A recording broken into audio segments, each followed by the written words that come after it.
And that being said, we've heard President Donald Trump, he held a meeting with U.S. Defense companies, and he has asked for them to ramp up production. Of course, is this indicating, of course, we heard Karen Levitt say it's 4 to 6, but do you think that we're going to be looking at an extended war situation as of now?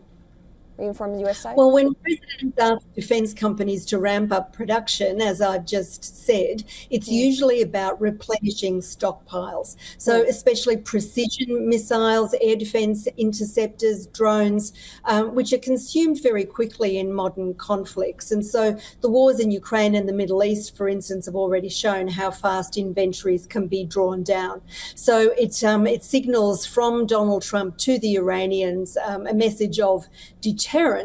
By increasing production, the US is saying we are prepared to go on for as long as it takes to reach our objectives. We just don't yet know what those objectives might be. Yeah.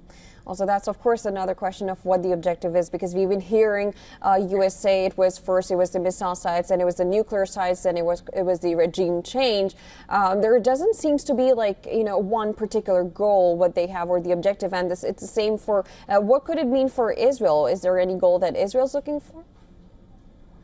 I think that the Israeli aim is the complete decapitation of the Iranian leadership and the disabling of the IRGC, the military.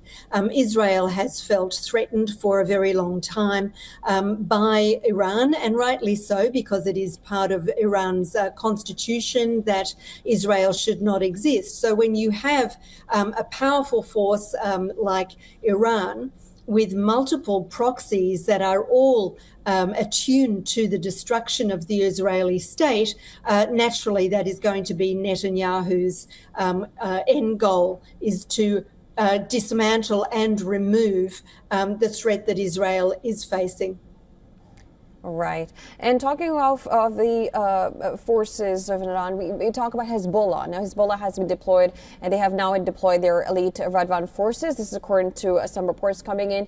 And they've, of course, they're lined up in the southern Lebanon front to confront these advancing Israeli troops. How do you look at this development coming in? Do you think the other Iran-backed groups will be making a move? Because we haven't seen any from Houthis yet.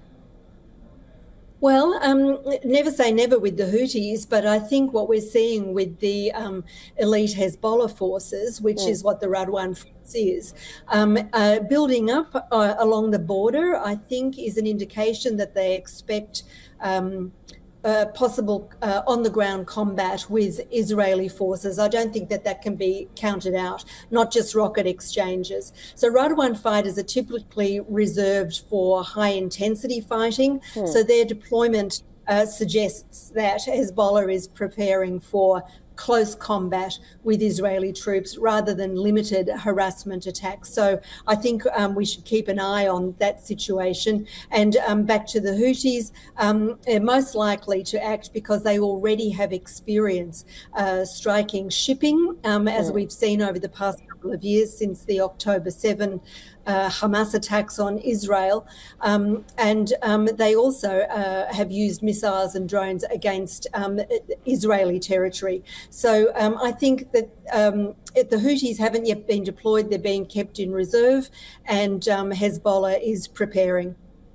And would that be a deliberate move from Iran? Because consider the fact that now we don't have communications, and it's really difficult to know what's going on in Iran. And what we knew further was that IRGC does not have one particular leader; they have different leaders in different places, and that's how they're operating as of now, a whole war zone. And without the communications, no one can actually know what exactly is going on. So, is this a deliberate act of the Houthis not acting as of now?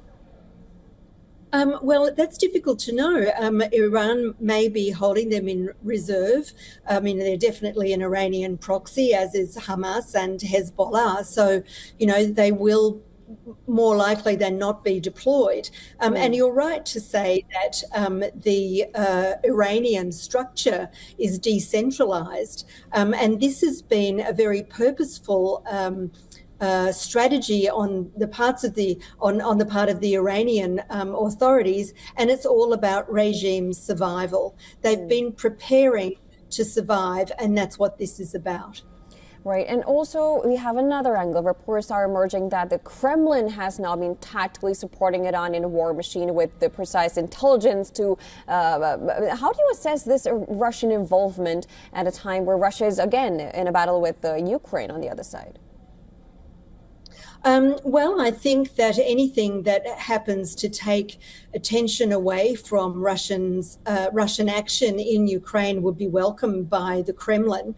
They have been close with the Iranian regime for some time, and so providing them with intelligence support, satellite imaging, or targeting data would be a relatively low-risk way of raising the cost to America and its allies in another theatre.